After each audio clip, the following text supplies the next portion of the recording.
자, 여러분, 그래서 우리 잘 시작해 봅시다. 그래서 책을 한번 넘겨보세요. 책을 넘겨보시면 첫 페이지, 첫 페이지. 거기는 합격 10개명이라고 쓰여 있습니다. 아예 그냥 첫 번째 장.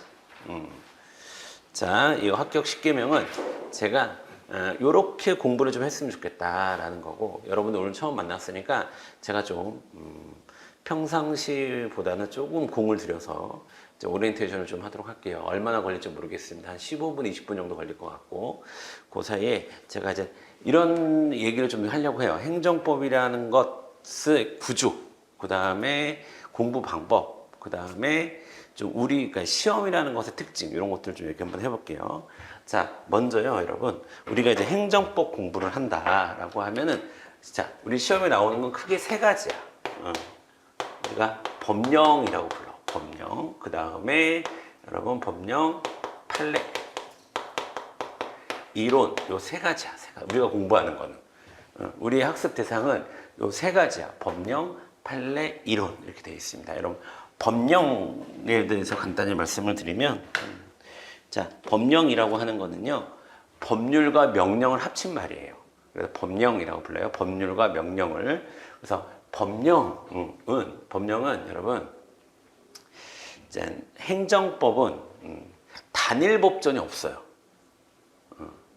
그러니까 행정법이라는 이름의 법전이 없어요.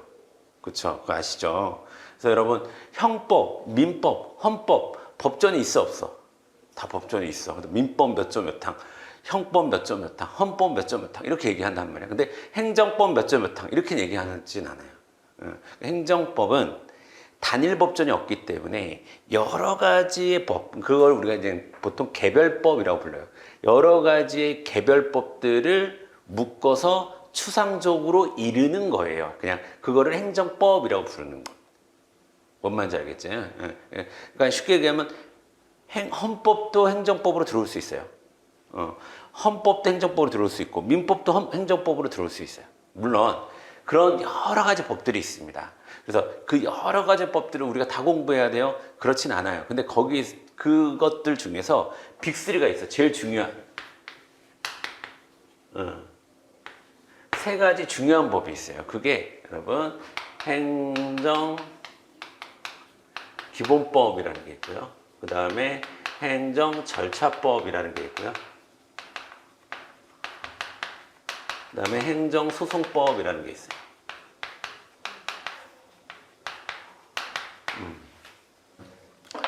자, 요 세 가지가 우리가 중요하게 다루게 될 법이에요, 앞으로. 아시겠죠? 그런데 여러분, 행정기본법은 원래부터 있었던 법이 아니에요.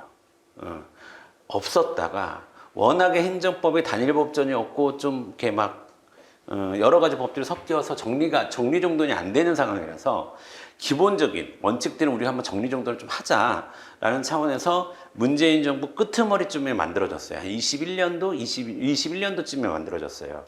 그래서 새롭게 만들어진 법입니다. 행정기본법은. 그리고 행정절차법은 원래 있었는데 그 다음에 개정이 됐어요. 대폭. 전면 개정이 됐어요. 그리고 행정소송법은 그냥 그대로 있고, 그러다 보니까 이제 이런 현상이 생기는 겁니다. 최근에 이제 시험이 어려워졌다라고 이제 얘기를 많이들 하시는데, 시험이 어려워졌다라는 것을 조금 더 구체적으로 얘기하면 법령 문제가 많아졌다 이런 뜻이에요. 자, 그러니까 같은 것도 예전에는 판례로 그냥 출제를 했는데 이제는 행정기본법이 만들어졌으니까 행정절차법이 개정됐기 때문에 거기에 있는 법령을 그대로 긁어서 선지화시킵니다. 그러니까 법령 자체가 시험 문제가 되는 경우가 생기는 거예요, 이제. 자, 예전에는 이렇게 나왔어요. 그러니까 예를 드는 거야. 지금 몰라도 돼. 무슨 말인지. 행정법의 일반 원칙에 대해서 옳은 것은, 옳지 않은 것은, 이런 문제가 옛날에 많이 나왔다면 지금은 다음 중 행정기본법의 내용 중 옳은 것은, 옳지 않은 것은 이라고 하고 선지는 똑같아. 다만 옛날에는 판례나 이론이 나왔다면 이제 법령 그대로 그냥 출제가 돼버리는 거예요. 이런 현상이 생겼어요. 그래서 법령은 예전보다 많이 중요해지고 있어요. 중요해지고 있어. 아시겠지? 자, 그 다음에 판례가 사실은 거의 한 7, 80%를 차지하죠. 7, 80%를 차지하고 가장 많이 나옵니다. 판례. 판례라는 것은 여러분 판결의 내용이에요. 판결의 내용. 판결의 사례. 예, 이런 겁니다. 그래서 자, 우리는 앞으로 어떤 이론이 있다라는 것도 알아야 되지만 그 이론에 입각해서 판사들이 어떻게 판단을 내렸는지를 알아야 돼. 자, 그러면 판사들은 그냥 지네 마음대로 막 판결문을 쓰는 게 아니에요. 거기에는 원리가 숨어 있어요. 판결문에는. 그 원리가 두 가지 원리가 있어요. 여러분 그거 알아두셔야 되는데 이익형량이라는 원리가 있어요. 이익형량. 여기 형자가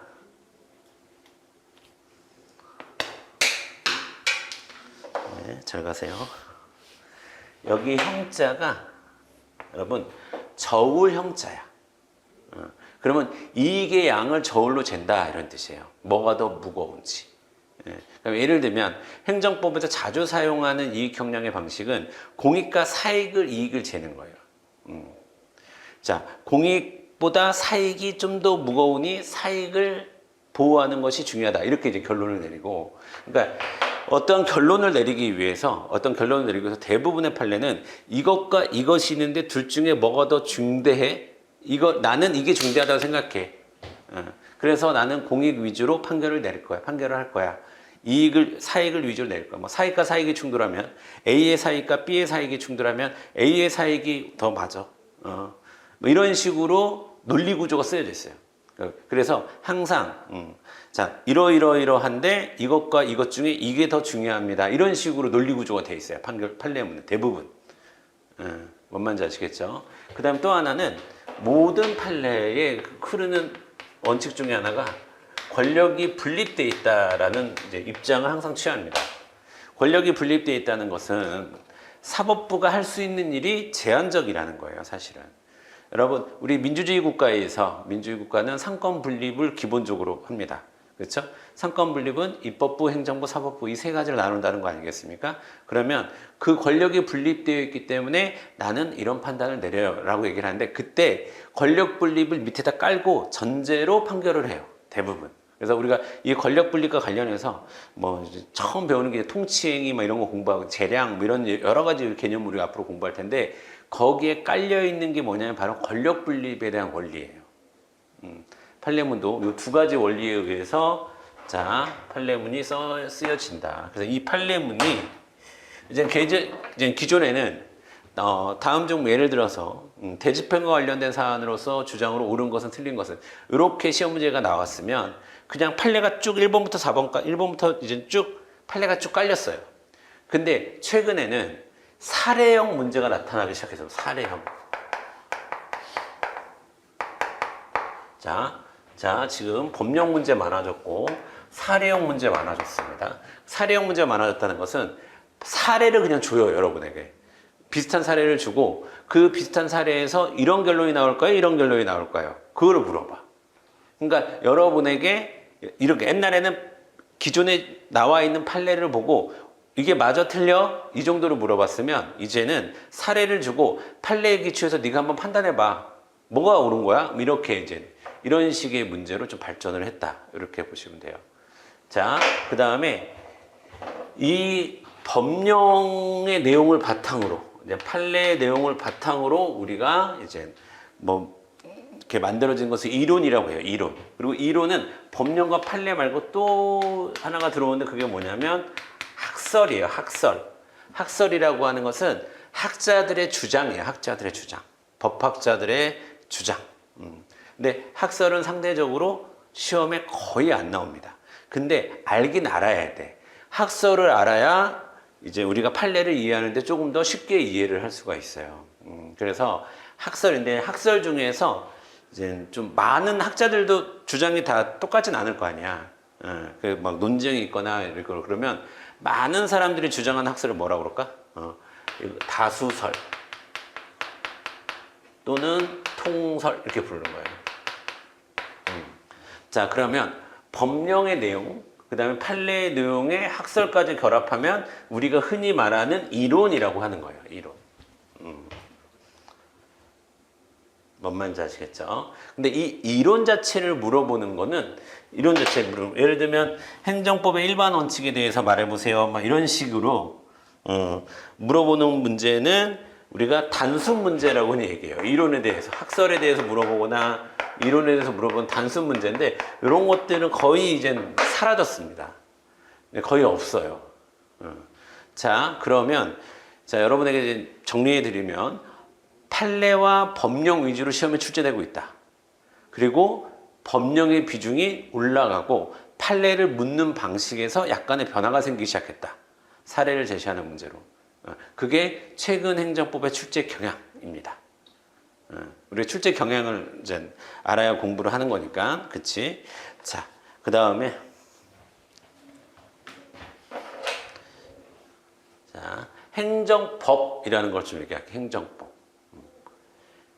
행정법이 뭡니까? 행정법이 누군가 오늘 나 저기 학원 가서 행정법 수업 듣고 왔어.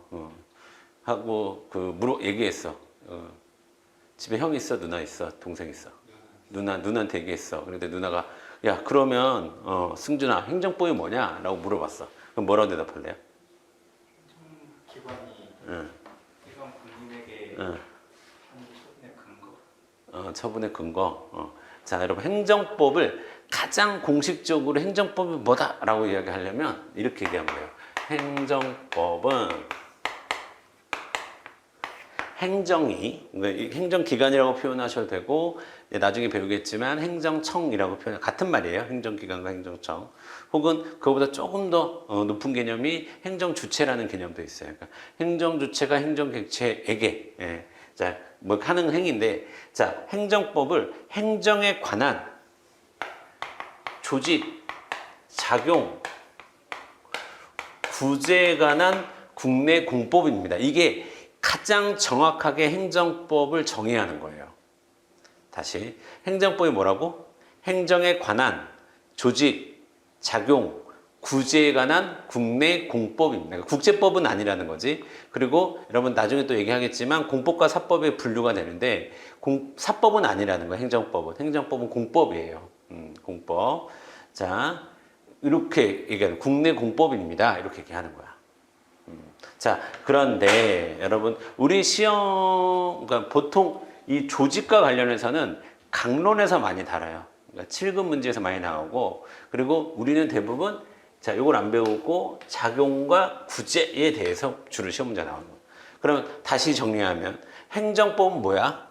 행정에 대한 작용과 구제에 관한 학문입니다. 이렇게 얘기하면 그런 국내 공법입니다. 이렇게 얘기하면 돼. 그런 법입니다. 혹은 그런 학문입니다. 이렇게 얘기하면 돼요. 자, 작용이라는 것은 뭐냐면 행정청이 국민 A씨에게 뭔가 하잖아. 그걸 통틀어서 행정작용이라고 해. 다시, 행정청이 A에게 하는, 국민 A씨에게 하는 모든 행위를 작용이라고 해. 작용. 그러면 A씨는 그 작용에 불만을 가질 수 있겠죠. 불만을 가지면 누군가에게 날 좀 구해달라고 도와달라고 얘기를 해야 되지. 그 누군가 중에서 그 누군가가 여러 가지가 있어요. 행정심판위원회도 있고 법원도 있고 여러 개가 있는데 그 중에서 가장 대표적인 게 법원이에요. 그래서 A씨가 법을 찾아가는 것, 그것을 여러분 구제라고 얘기합니다. 구제.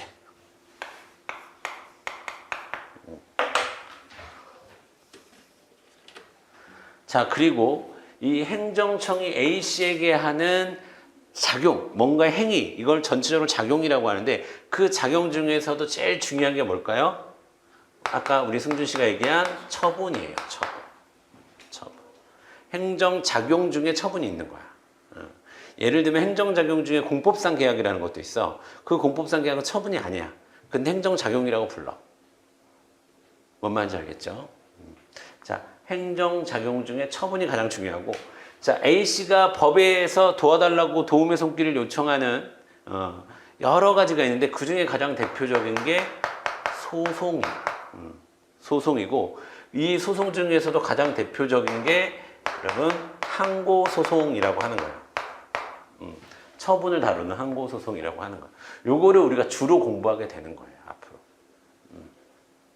자, 그러면 우리는 앞으로 자, 행정청이 뭘 했는지, 그 다음에 그것에 대해서 국민 A씨가 불만을 가졌을 때 어떻게 해야 되는지, 뭐, 요 두 가지에 대해서 주로 공부한다라고 보시면 돼요. 그 다음에 여기 일부하고, X 치면 너무 서운할 것 같다. X 치면 너무 서운할 것 같고, 근데 주로 배우는 건 아니라서 세모 정도 치면 될 것 같아요. 자, 그러면 요거는 뭐에 대한 얘기예요? 여기에 대한 얘기예요. 여기에 대한 얘기. 이거는 그치? 여기 얘네가 행정 주체는 뭐고, 행정청은 뭐고, 지방자치단체는 뭐고, 뭐 국가는 뭐고, 뭐 이런 얘기를 이제 나중에 하게 되는 거예요. 자, 이게 우리가 이제 공부를 해야 되는 내용입니다. 그래서 여러분 그 다음 페이지 넘겨보세요. 자, 일단 제 교재에 대한 설명을 좀 드리면 제 교재의 핵심은 압축적이라는 겁니다. 압축적이라는 거고, 그러니까 즉 시험에 출제되지 않는데 책을 쓰다 보면 이론의 전체적인 틀을 갖추기 위해서 막 학설 같은 것 좀 넣고 해야 돼요. 근데 그런 거 싹 다 뺐습니다.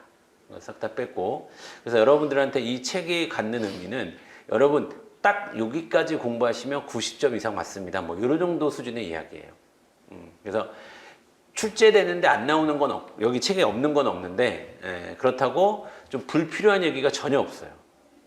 불필요한 얘기가 조금 있어야 여러분에게 그러니까 어떻게 보면 수업을 꼭 들어야 될 필요가 있고, 혼자 이거를 공부하려면 좀 어느 정도 공부가 된 사람은 제 책을 가지고 혼자 공부할 수 있을 정도로 그만큼 압축적이다 라고 보시면 되겠고, 자, 그래서 쭉 보시면 자, 파트가 총 3개죠. 파트가 총 3개인데 파트 1, 파트 2, 파트 3 있는데 파트 1이 행정법 통론이에요. 통론이라고 하는 것은 행정법에 대한 전체적 이론 이런 뜻이에요. 전체적인 이야기를 먼저 첫 번째 파트에서 하고, 그 다음에 두 번째 파트가 뭡니까? 행정작용법이죠. 그러면 두 번째 파트는 요거를 얘기할 거예요. 요거. 주로 처분에 대한 얘기를 많이 하겠지. 그 다음에 세 번째 파트가 이제 행정구제법 이렇게 되어 있잖아요. 그럼 요거 얘기하는 거예요. 요거. 당연히 소송에 대한 이야기를 많이 하겠죠. 어떤 구조인지 아시겠죠? 그렇게. 그런데 여러분 보세요. 이 항고소송의 대상이 되려면 처분이어야 돼요. 그리고 개인적 공권이 있어야 이 항고소송의 원고가 될 수 있어요. 그러니까 무슨 말이냐면 여러분 어렸을 때 데칼코마니 같은 거 해보셨어요? 행정법은요, 작용과 구제가 이렇게 있잖아. 이 작용과 구제가 이렇게 딱 만나. 데칼코마니처럼 딱 이렇게 만나서 하나의 행정법을 완성하는 거야. 구제와 작용이 이렇게 딱 이렇게 서로 연결이 됐어요. 여기서는 개인적 공권이라고 써 있고, 여기서는 원고적 격이라고 써 있고, 여기는 처분이라고 써 있고, 여기에는 대상적 격이라고 써 있고, 이렇게 돼 있어요. 근데 내용이 같아요. 내용이 같아. 자, 그러면 사실 행정법 공부는 여기서부터 해도 돼요. 여기서부터 해도 되고, 여기서부터 해도 상관없어요. 어디서부터 하든. 왜? 어차피 이 얘기가 여기도 있을 거고, 이 얘기가 여기도 있을 겁니다. 뭐 말인지 알겠죠? 그런 구조로 갖고 있어요. 그런 구조로 갖고 있다라는 것을 좀 이해를 하시고, 다시 앞으로 오세요. 다시 앞으로 와서 빠르게 보도록 하겠습니다. 자, 그래서 이 얘기가 그 첫 번째 줄에 전반부와 후반부가 결합되어 있는 논리 구조다라는 것이 지금 이게 이걸 조금 더 있어 보이게 얘기하려면 작용과 구제가 결합되어 있는 구조다 이런 뜻이죠. 행정법이라고 하는 거는. 행정작용과 행정구제가 결합되는 논리구조를 갖고 있다. 그래서 전체적인 논리구조를 파악하고 공부하는 게 중요하다. 두 번째, 용어와 표현에 익숙해져야 된다. 특히 법률 용어가 많이 나오기 때문에 여러분들이 좀 주의해야 된다라고 됩니다. 여러분 판례를 읽다 보면 선의의 양수이니 이런 표현이 나와요. 선의가 무슨 뜻이에요? 선의의 양수인 뭐 이런 얘기가 나와. 선의가 무슨 뜻이야? 상대방이 선의를 몰랐던. 맞아. 법에서의 선의는 좋은 뜻이 아니야. 우리 국어적으로 선의는 제가 선의로 그랬어요. 그런 건 무슨 뜻이야? 제가 좋은 뜻을 가지고 그랬던 건데 죄송합니다. 선의로 그랬던 건데 뭐 이렇게 얘기하는 거잖아. 근데 법에서의 선의는 모르고 이런 뜻이야. 모르고. 선의의 양수인은 잘 몰랐던 양수인이 이런 뜻이에요. 악의로는 무슨 뜻이야 그러면? 알면서 고의로 이런 뜻이에요. 나쁜 뜻을 가지고 이런 뜻이 아니라 그러니까 이런 식으로 이거는 이제 내가 하나의 예를 든 거야. 이런 식으로 법률 용어는 우리가 일상생활에서 사용하는 용어와 다르게 해석되는 경우가 왕왕 있습니다. 그래서 용어에 대해서 여러분들이 빨리 이해를 하면 할수록 공부는 더 빨라지고 깊어집니다. 근데 용어를 보세요. 여러분이 챗 GPT나 아니면 네이버에 이제 용어에 대해서 한번 물어보잖아. 그러면 법률 용어가 어려워서 법률 용어를 물어봤는데 법률 용어로 대답하는 경우가 많아요. 그러니까 어려워. 그러니까 챗 GPT는 또 한번 자기가 틀렸으면 잘 꺾질 않아. 계속 고집을 부려. 그러니까 챗 GPT한테 물어보지 말고 그런 거 있으면 쉬는 시간에 이럴 때 저한테 간단하게 물어보세요. 그럼 제가 간단하게 설명하면 그냥 쉽게 넘어갈 수 있는 일인데 그걸 혼자서 계속 골머리를 앓고 그럴 필요는 없어요. 그래서 용어와 관련해서는 쉬는 시간이나 아니면 수업 중간에라도 손들고 질문하셔라. 그러면 내가 이거는 이런 뜻이야. 몰랐구나 이런 뜻이야. 그리고 여러분 모르는 걸 창피하면 안 돼요. 모르는 걸 아는 척하는 게 창피한 거지. 모르는 걸 여러분 공부는 제가 이제 대학원 다닐 때 그 저의 지도 교수님이 이제 이렇게 이제 꽤 오래 공부만 하셨던 분이에요. 일생을 공부만 하신 사람이야. 그러니까 일생을 공부만 했던 사람인데 이제 퇴임을 하면서 이제 그래서 제 지도 교수였어요. 그래가지고 이제 퇴임하면서 막 이제 식사 자리를 했는데 그 자리에서 저한테 그러더라고요. 내가 이제 평생을 공부만 했다. 평생을 공부하고 가르치고 이런 일을 했는데 내 인생의 결론은 내가 아무것도 모른다는 거다. 혹은 내가 모르는 게 너무 많다는 거다. 이렇게 얘기하더라고요. 그러니까 쉽게 얘기해서 모르는 거는 어떻게 보면 공부의 본질입니다. 공부를 해야 내가 뭘 모르고 뭘 아는지를 아는 거예요. 그게 공부예요.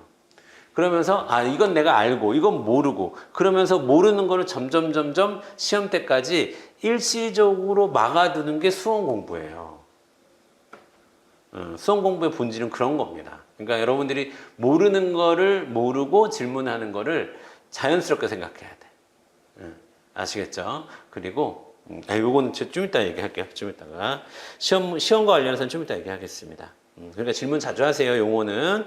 그 다음에 3번은 무슨 말이냐면 법으로 접근하면 좀 어려운데 여러분들이 이젠 군무원이 됐을 때 내가 이러이러한 행정을 해야 되는구나 라고 생각을 하면 조금 더 쉽게 이런 경우는 이렇게 해결하면 되겠구나 이렇게 좀 쉽게 접근할 수가 있어요. 그리고 여러분 모든 법의 세상에서는 원칙이 있으면 예외가 있는 겁니다. 여러분 예외가 없는 원칙은 없어요. 세상에. 어떤 것이 우리가 원칙이다 이렇게 얘기하는 것은 예외도 있다라는 말을 가로치고 하는 거예요. 여러분 뭘로 할까? 우리 한국 사람들은 밥 먹는 게 원칙이야? 라면 먹는 게 원칙이야? 밥 먹는 게 원칙이지. 그 얘기는 라면도 가끔 먹는다는 얘기야. 햄버거도 가끔 먹는다는 얘기야.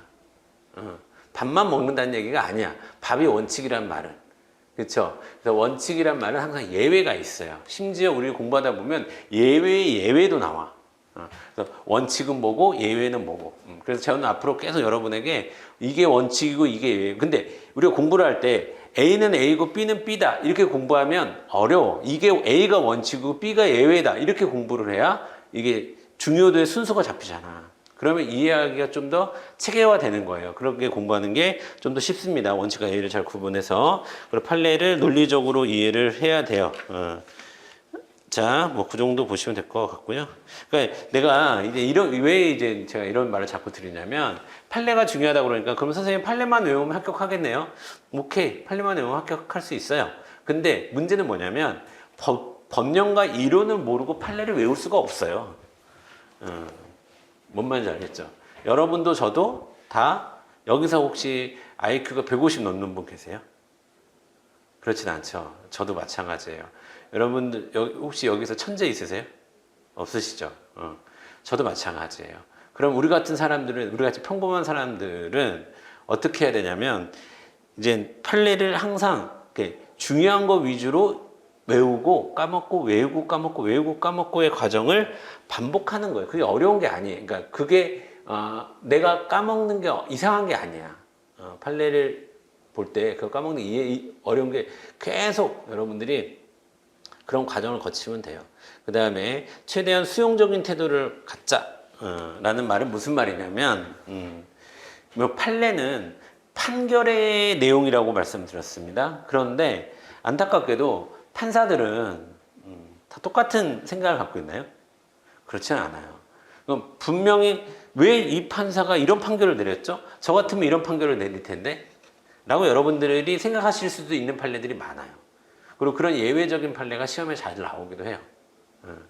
그러면 이런 판례가 있구나라고 여러분이 받아들여야 되지. 여러분들이 이제 나중에 이제 공부를 좀 이렇게 행정법이 좀 재밌는 단계에서 여러분이 한번 이제 약간 딴 길로 빠질 가능성이 좀 있는데 그 길이 뭐냐면 본인이 막 판결하려고 그래. 선생님 저는 이 판결 안 맞는 것 같은데요?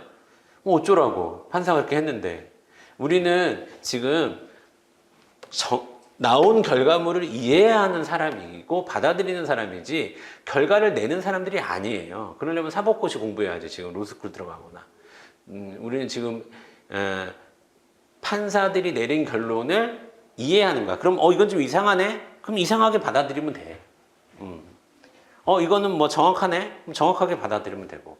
문제는 뭐냐면 받아들이는 태도가 있어야 된다는 거야. 저는 솔직히 지난 12월 3일 날, 작년 12월 3일 날 이후 12월 3일 날부터 지금까지 이렇게 뉴스나 이런 거 보잖아요. 그러면 내가 한 번도 경험해보지 못한 법적 판단이 막 나와. 이거 어떻게 설명해야 되지? 갑자기 예를 들면 이런 거예요. 제 입장에서는. 저는 예를 들면 작년에 우리 행정법에서 날이 나올 때는 법에서 날이 나올 때 항상 날로 계산해야 되지 24시간이나 48시간 뭐 이런 식으로 시간으로 쪼개서 계산하면 안 된다 라고 했는데 갑자기 판사가 시간으로 쪼개가지고 이제 지금은 감옥에 계시지만 잠깐 그분의 구속 취소를 한 적이 있어요. 그러면 나는 이거 어떻게 설명하지? 그러니까 이거는 우리나라 법 역사상 한 번도 있어 본 일이 없는 거예요. 그리고 현직 대통령이 이게 막 현직 대통령을 체포하는 일도 우리나라 역사상 한 번도 있어 본 적이 없는 거예요. 이런 거 어떻게 해야 되지? 이런 일들이 많이 생겨요. 그러니까 내가 이게 원칙이라고 생각했던 이 법적인 틀이 막 깨지는 거예요. 그럼 어떻게 해? 받아들여야지. 그러니까 내가 공부하는 사람의 입장에서는 받아들여야 이런 나중 가면 이게 좀 이상한 판례다 혹은 새로운 판례다라고 이제 공부를 하겠지. 우리는 그런 입장에 있는 거지. 그런 입장에 있는 거니까 우리가 예상하거나 생각하지 못한 일들이 벌어지는 게 또 법의 세계예요. 그래서 좀 넓은 마음으로 받아들이시는 입장을 취하면 되겠습니다. 그리고 네 됐어요. 그 다음에 9번 얘기할게요. 9번 여러분 노트는 여러분이 제가 제 수업을 어떻게 들어야 되냐면 반드시 필기를 하셔야 됩니다. 그리고 그 필기의 내용을 꼭 복습을 하시면서 구조적으로 머리에 인식을 해야 돼요. 먼저 제가 그렇다고 필기를 막 많이 하는 편은 아닐 거예요. 근데 내가 필기를 한다는 것은 무슨 의미냐면 이거는 이런 방식으로 이해하는 게 꼭 필요해. 꼭 적어놔. 이런 뜻이 있는 거예요. 그러니까 제가 필요하지 않은 걸 필기하진 않습니다. 그러니까 꼭 필기는 꼭 하시고 그리고 그 필기를 바탕으로 여러분들이 여러분만의 노트가 있어야 돼요. 무슨 어디서 나오는 뭐 필기 노트 막 이런 거 강사들이 만들어 놓은 거 그런 거 보지 마시고 여러분들이 스스로가 공부하시면서 여러분만의 노트를 만드시길 바라겠습니다. 그 다음에 10번 얘기할게요. 10번 빠른 복습과 더 빠른 예습으로 하자라는 얘기를 하는데 여러분 이게 보통 이제 우리가 공부를 열심히 해라 그러면은 보통 뭐 예습과 복습을 잘하면 되죠. 뭐 이런 식으로 얘기를 하는데 우리 군무원 시험 공부는요 복습이 훨씬 더 중요해요. 뭐 예습을 하기에는 쉽지 않습니다. 근데 예습을 하려면 그냥 제목 정도 보면서 이런 거 공부하겠구나 이 정도 보시면 돼요. 공부했던 거를 다시 보는 게 중요해요. 근데 복습에서 제일 중요한 건 뭐냐면 타이밍과 속도야. 타이밍은 뭐 얘기하는 거냐면 내가 수업을 들었잖아요. 수업을 듣고 가장 빠른 시간에 복습하는 거예요. 제일 좋은 거는. 그러니까 수업을 듣고 이틀 후에 복습한다? 그건 별로 안 좋죠. 왜냐면 그 사이에 휘발될 거니까. 그리고 우리 다 같이 아까도 내가 얘기했지만 우리가 이제 IQ가 150이 안 넘고 스스로 천재라고 생각하지 않으신다면 우리 이 사람들 특징이 있어요. 150이 안 넘고 스스로 천재라고 생각하지 않는 사람의 공통점이 뭐냐면 우리의 공통점이야. 그게 뭐냐면 인풋보다 휘발이 빨라요. 내가 공부하는 것보다 까먹는 게 더 빨라. 그걸 인정해야 돼. 알겠지? 우리는 어때요? 조금 내가 생각해보다 내 생각보다 내가 멍청하다 이렇게 생각해야 돼. 인정하고 싶지 않죠. 근데 그게 현실입니다. 적어도 수험 기간에는 그렇게 생각하셔야 돼요. 내가 생각하는 것보다 내가 멍청해요. 내가 생각하는 것보다 나는 까먹는 존재입니다. 자, 그러면 근데 막 어떤 분이 저한테 이제 수험 생활 하다가 너무 힘드니까 찾아와. 선생님, 저는 제 뇌에는 진짜 양심도 없는 것 같아요. 어떻게 이렇게 잘 까먹죠? 그렇게 얘기하는데 저는 그거를 힘들어하는 게 더 놀라워. 원래 까먹는 거야. 근데 왜 너는 까먹으면 안 되지? 다 까먹는데? 그러면 다른 사람들은 어떻게 계속 성적이 오릅니까? 까먹고 또 하고 그거를 너보다 빨리 하는 거야. 걔네들은 많이 하는 거고. 나는 한 번 공부했으면 까먹지 않을 거라고 하는 그 생각부터 버려야 된다라고 말씀을 드립니다. 그러니까 복습은 빨리 해야 돼. 두 번째, 복습은 빠르게 해야 돼요. 예를 들면 내가 수업을 4교시 수업을 오늘 들을 거 아니야? 4교시 수업 듣는데 복습하는데 4시간이 넘어간다? 그건 뭔가 이상한 거야. 그거는 문제가 있는 거야. 복습은 대충 여러 번 하는 게 훨씬 더 효과적입니다. 아시겠죠? 그러면 이제 여러분에게 이제 수험 공부의 본질에 대해서 좀 말씀을 드릴게요. 수험 공부의 본질. 자, 우리가 하는 공부가 우리가 앞으로 대략 1년 동안 해야 될 공부가 다른 여러분이 중고등학교 했었던 공부와 혹은 뭐 지금 대학이나 대학원이나 이런 데서 연구 활동하시는 분이나 뭐 이런 여러 사람들의 공부와 다른 점들이 있어요. 그거를 우리가 잘 알아야 되는데 그게 뭐냐면 첫 번째, 우리는 뭘 준비하는 거예요?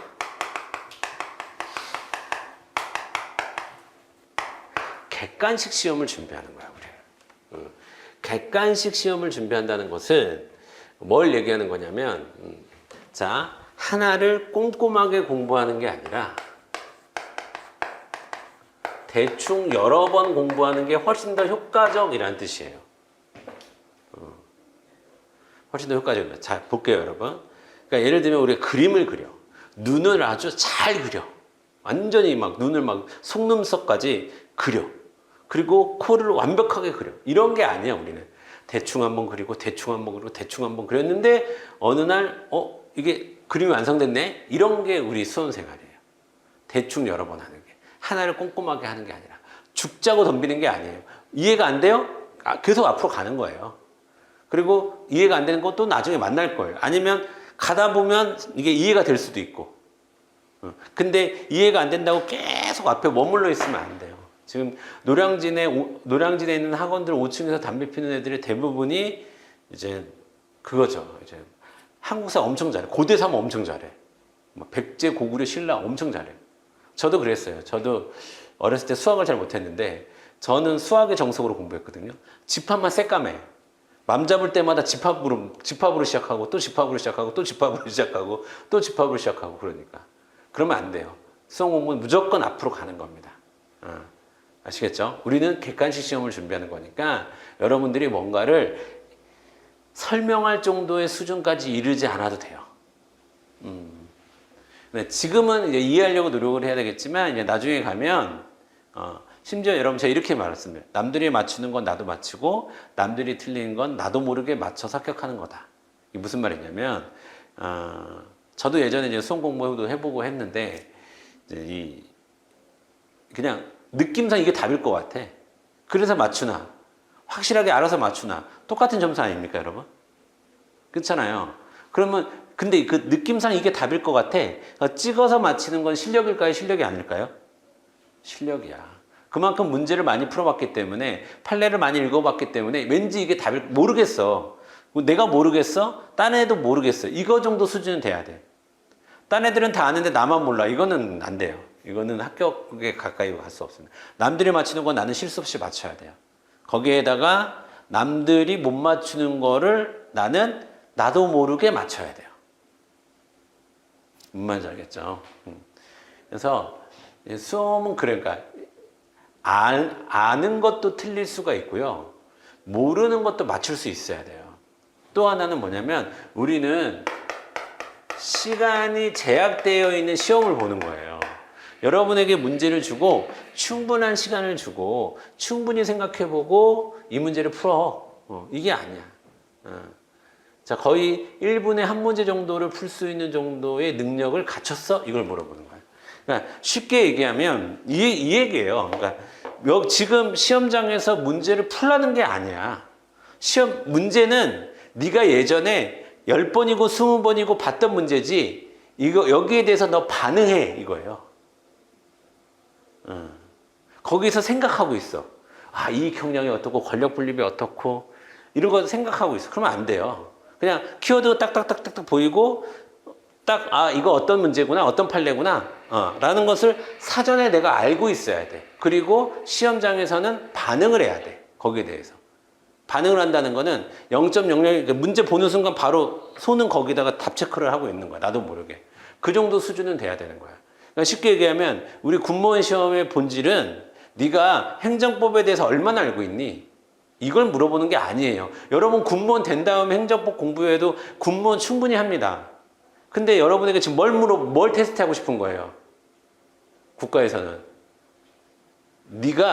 내가 준 문제의 양을 시간 내에 풀 수 있을 정도의 훈련을 해왔니?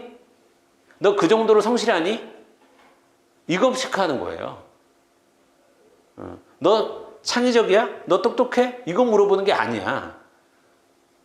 이미 기출문제가 수없이 많이 쌓여 있고 그리고 수없이 많은 사람들이 합격하면서 나온 합격 공부 방법이 다 있어.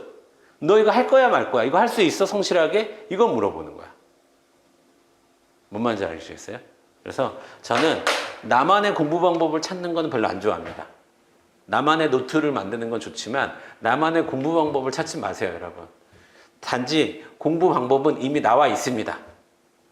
기출문제 중심으로 기출문제 한 10번 정도 보면 돼요. 10번, 그리고 나는 남들보다 좀 멍청하다 생각하잖아요, 우리는.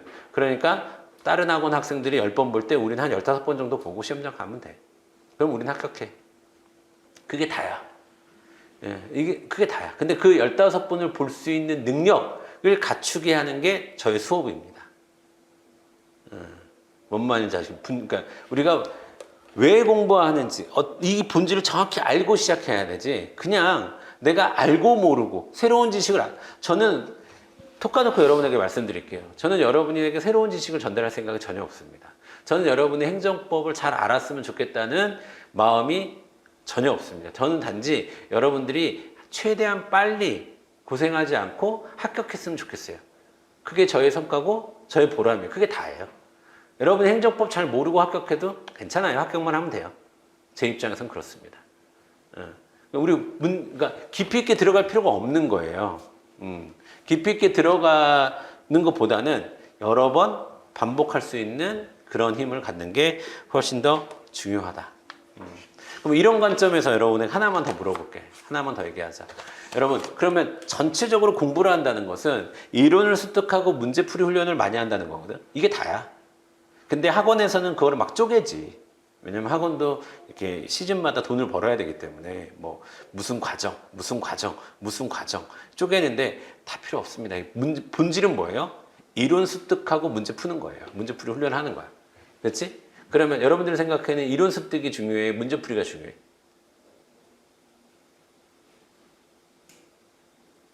문제풀이가 1000만 배 중요하죠. 왜? 우리는 이론을 펼치기 위해서 공부하는 게 아니라니까. 시험장 가서 문제를 풀려고 공부하는 거야. 그러면 기출문제는 지금부터 푸는 거예요. 지금부터. 뭐가 왜 나왔는지. 그러니까 기출문제는 진짜 뭐가 왜 나왔는지. 뭐 암기용으로도 보고 분석용으로도 보고 뭐 훈련용으로도 계속 보는 거예요. 계속. 기출문제는. 처음부터 끝까지 보는 겁니다. 시험장 가는 순간까지. 아, 지금은 문제풀이 기간이니까 문제만 풀면 되겠구나. 지금은 시험 직전이니까 모의고사만 열심히 풀면 되겠구나. 아니에요. 처음부터 끝까지 기출문제 보시면 돼요. 기출문제를 반복해서 봐야 되는 거예요. 뭔 말인지 알겠죠? 문제풀이가 훨씬 더 중요하다. 이런 본질적인 얘기를 좀 드렸습니다. 보셨고요. 자, 생각보다 좀 길게 말씀을 드렸는데, 자, 잠깐 끊었다가요. 여러분 그러면 8페이지 행정법의 체계와 용어부터 오늘 수업. 지금까지는 진도 나간 거 하나도 없는 겁니다. 진도 나간 거 하나도 없고, 앞으로 행정법이라는 게, 행정법 공부라는 게 대략 뭐고, 그 다음에 행정법이라는 게 뭐 어떤 구조고, 우리가 수험 생활을 할 때 어떻게 해야 되는지에 대해서 잠깐 세 가지로 나눠서 말씀을 드렸습니다. 잠깐 끊었다가 10분 정도 쉬었다가 수업 이어가도록 하겠습니다.